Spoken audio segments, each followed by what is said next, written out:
Là, à partir de cette semaine, ils se rapprochent effectivement des chambres consulaires, chambres de métier, chambres de commerce et chambres d'agriculture.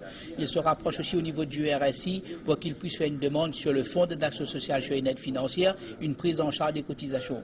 L'État est aujourd'hui, le préfet est en train effectivement de travailler avec les collectivités pour que les collectivités puissent abonder dans le même sens. Espérons qu'on aura une réponse favorable à ce niveau et je pense qu'on arrivera à faire en sorte que les entreprises puissent être indemnisées correctement. Et sur le chômage partiel, ils peuvent être indemnisés à hauteur de 60% au niveau de l'État. Si cette grève continue, nous devons à un moment donné manifester. Nous devons nous manifester, nous devons aussi au moment dire notre colère pacifiquement parce qu'on ne peut pas continuer et à continuer justement à gérer et à regarder et à attendre effectivement qu'on coule et qu'on perd notre activité. Les agriculteurs sont moins impactés parce qu'il y a des systèmes de production qui n'utilisent pas l'énergie électrique. Mais pour les producteurs qui utilisent justement le courant, les délestages de ce week-end ont quand même un impact chez eux. Je pense notamment aux éleveurs laitiers, aux éleveurs de volailles, je pense aux irrigants, je pense aux cérisses